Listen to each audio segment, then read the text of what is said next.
ఒక 3 to 4 hours పడుకునే వాళ్ళకి బ్రెయిన్ క్యాన్సర్స్ వస్తాయా సార్? ఇవి ఎక్కువ స్ట్రెస్ చేసుకొని, ఎక్కువసేపు మేలుకొని, వెంటనే మార్నింగ్ లేసి పరిగెత్తి హడావుడిగా వెళ్ళిపోవడము. హెడేక్ నుంచి నీ పెయిన్ వరకు ఏ ప్రాబ్లం వచ్చినా ఇమీడియట్గా సెన్సేషన్ వచ్చేస్తుంది యూరిన్. ఓకే. సో వాళ్ళు ఉంచుకోలేరు. వాళ్ళు అసలు they can't control the urine. Cancers అంటే ఇంకా ఓల్డ్ ఏజ్ ప్రాబ్లం అని అనుకుంటున్నారా? అలా అనుకుంటే మాత్రం మీలో చాలా మందికి అవేర్నెస్ లేదు అని నేను అనుకుంటా. సో బేసిక్గా మన తెలుగు వన్ హెల్త్లో చాలా ఇంటర్వ్యూస్ అయినాయి, చాలా అవేర్నెస్ కూడా ఉంది. బట్ ఇప్పుడు February 4th world cancer day గురించి మనం ఇంకా అవేర్నెస్ తెచ్చుకోవాలని చెప్పి మనం కేర్ హాస్పిటల్లో డాక్టర్ ఆర్ముగం గారితో ఉన్నాము. Senior radiation and oncologist specialist అనమాట. Hi sir. Hi. How are you? Fine fine మా, థ్యాంక్ యూ. ఆర్టికల్లో చదివాను, almost 8 hours to 7 to 8 hours sleep ఉండాలి అంటారు. సో ఇప్పుడు 8 hours కన్నా తక్కువ ఎవరైతే బిజీగా ఉండి లేకపోతే నిద్ర పట్టక ఒక 3 to 4 hours పడుకునే వాళ్ళకి బ్రెయిన్ క్యాన్సర్స్ వస్తాయా సార్? నో, ఇది రాంగ్ కాన్సెప్ట్. బట్ థింగ్ ఏంటంటే, మనం నిద్ర అనేది అవసరం. 6 to 8 hours మన brain requires some amount of rest. But ఇది నార్మల్గా ఐటీ గైస్ వీళ్ళంతా కనుక మామూలుగా ఇవి ఎక్కువ స్ట్రెస్ చేసుకొని, ఎక్కువసేపు మేలుకొని, వెంటనే మార్నింగ్ లేసి పరిగెత్తి హడావుడిగా వెళ్ళిపోవడము, తగినంత ఇది రెస్ట్ తీసుకోకపోవడం, దానివల్ల ఏమవుతుందంటే బ్రెయిన్ అది కోపప్ చేయలేంది. సో అంతేగాని దీనికి ఈ క్యాన్సర్కి రిలేటెడ్ అయితే కాదు. సో ఇది ఖచ్చితంగా మిస్నోమర్. బట్ థింగ్ ఏంటంటే you have to give proper amount of rest to brain, body. Then only that stress levels will come down. Stress levels ఎప్పుడైతే తగ్గుతుందో మనకి ఇమ్యూనిటీ పెరుగుతుంది. స్ట్రెస్ లెవెల్స్ ఎక్కువయ్యే కొద్దీ ఏమవుతుందంటే ఇమ్యూనిటీ తగ్గుతుంది, మన బాడీ ఇమ్యూనిటీనే తగ్గిపోతుంది. దానికి capacity to attack or tackle any cancer item కానీ ఫారిన్ ఐటమ్స్ కానీ it will be very very difficult to cope up with that foreign body. కానీ మన క్యాన్సర్స్ మీద ఇమ్యూనిటీ పొందడానికి కానీ చాలా కష్టమైపోతుంది. సో అందువల్ల ఖచ్చితంగా మనం బ్రెయిన్ అండ్ బాడీ రెస్ట్ అనేది ఖచ్చితంగా అవసరం. ఇట్స్ లైక్ ఆ మూవీలో ఉన్నట్టు బటర్ఫ్లై ఎఫెక్ట్, ఒక దాని నుంచి ఇంకోటి ఎఫెక్ట్ అవుతుంది. ఖచ్చితంగా మనం దాన్ని సెపరేట్గా చూడలేము, దీన్ని సెపరేట్గా చూడలేము. ఖచ్చితంగా మనం మన బాడీని రెస్ట్ చేసుకుంటూ బ్రెయిన్ రెస్ట్ చేసుకుంటూ ఉంటేనే ఆ స్ట్రెస్ లెవెల్స్ తగ్గుతాయి. ఫాలోడ్ బై మనకి ఇమ్యూనిటీ కూడా అంతే ఉంటుంది.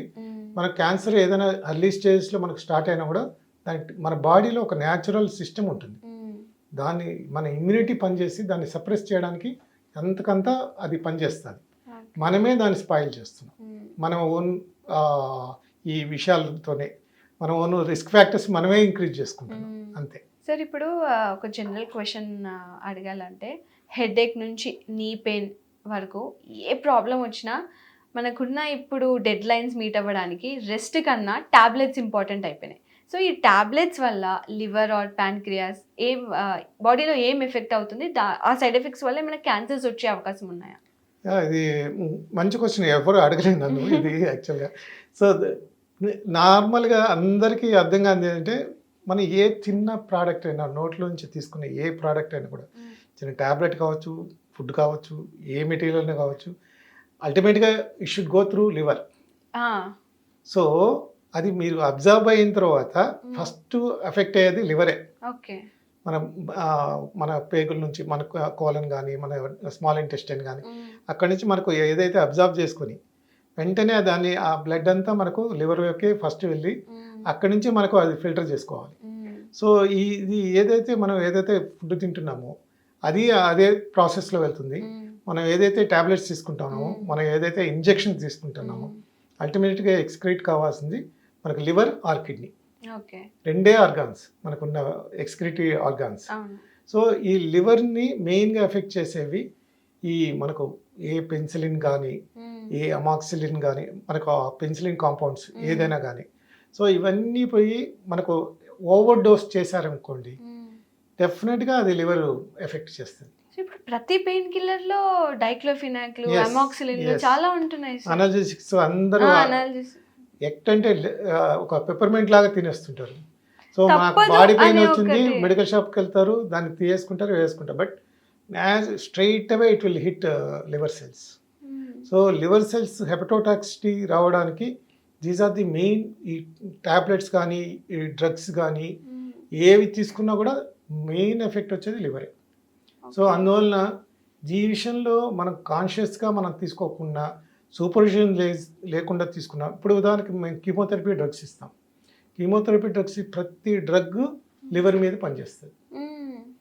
సో ఈ లివర్ మీద పనిచేస్తున్నప్పుడు లివర్కి ఒక కెపాసిటీ ఉంటుంది, ఒక టాలరెన్స్ ఉంటుంది. ఆ టాలరెన్స్ మించి దాన్ని ఇబ్బంది పెడుతుంటే డెఫినెట్గా it will raise its hand, అంతే. ఇంకా అది హ్యాండ్స్ అప్ చేసేస్తుంది. సో చేసిన తర్వాత మన లివర్ ఫెయిల్యూర్ లేకపోతుంది. సో బట్ యాజ్ సచ్ ఇవి లివర్ క్యాన్సర్ కలుగు చేస్తారని చెప్పలేము. బట్ కొన్ని drugs very very toxic drugs ఉన్నాయి. ఆ డ్రగ్స్ మాత్రం మనం ఖచ్చితంగా లివర్ టాక్సిన్గా పనిచేస్తాయి. సో అందువల్ల we should be very cautious and you have to take all tablets or drugs anything under supervision of physicians. Sir ఇప్పుడు మెన్స్ యూరినేషన్ని ఇగ్నోర్ చేస్తే లేకపోతే లాంగ్ టర్మ్ అలాగే ఉంటే ప్రోస్టేట్ క్యాన్సర్ వచ్చే ఛాన్స్ ఉందా? ఇది రివర్స్ యాక్చువల్గా. సో ప్రోస్టేట్ క్యాన్సర్స్లో వాళ్ళకి అర్జెన్సీ ఆఫ్ యూరిన్ ఉంటుంది. అంటే ఇమీడియట్గా సెన్సేషన్ వచ్చేస్తుంది యూరిన్. సో వాళ్ళు ఉంచుకోలేరు, వాళ్ళు అసలు they can't control the urine. Okay, so that is the prostatic symptom. Okay, ఇప్పుడు యూరిన్ని కంట్రోల్గా ఉంచి మనకి టైం లేదు, ఐ మీన్ అక్కడ వెళ్ళే ఛాన్స్ లేదు అన్నప్పుడు అట్లా ఊకే ఫ్రీక్వెంట్గా మనం అలా చేస్తుంటే ఏమైనా క్యాన్సర్స్ వచ్చే? నో, అది రాదు. కాకపోతే ఏమవుతుందంటే ఎప్పుడైతే హోల్డ్ చేసుకుంటారో, when you are holding urine, so it will natural అది కొంతవరకు చూసి మళ్ళీ it will go in a reverse way. Reverse వేలో వెళ్ళి కిడ్నీని ప్రాబ్లం ఇస్తుంది, కిడ్నీని ఎన్లార్జ్ చేస్తుంది. No, it will not form kidney stone. But మీరు వాటరే తీసుకోకుండా ఉంటే అప్పుడు స్టోన్స్ ఫామ్ కావడానికి ఛాన్స్ ఉంది. ఎందుకంటే ఎప్పుడైతే మనకు వాటర్ ఇంటేక్ ఉన్నప్పుడు ఈజీ ఎక్స్క్రీట్ అవుతూ ఉంటుంది. ఎప్పుడైతే వాటర్ ఇంటేక్ తగ్గుతుందో మనం ఎక్స్క్రీట్ చేయాల్సిన ఐటమ్స్ అన్నీ పోయి కిడ్నీలో డిపాజిట్ అయిపోతుంటాయి. సో అవి ఫామ్ చేస్తుంటాయి స్టోన్స్ని. సో ఇది కిడ్నీ స్టోన్స్ అవి over a period it may cause cancers. మనకు ఉదాహరణకు బ్లాడర్లో మనకు స్టోన్స్ ఫామ్ అయిందంటే అది యూరోథెలియల్ క్యాన్సర్స్ ఫామ్ అవుతాయి, బ్లాడర్ క్యాన్సర్గా ఫామ్ అవుతాయి. సో కిడ్నీలో కూడా స్టోన్స్ అది రబ్ చేసి అది క్యాన్సర్గా కన్వర్ట్ అవడానికి ఛాన్స్ ఉంది. Stones may cause cancers but not urine as such. అది. Okay, I had really a good session. Thank you, sir. Thank you.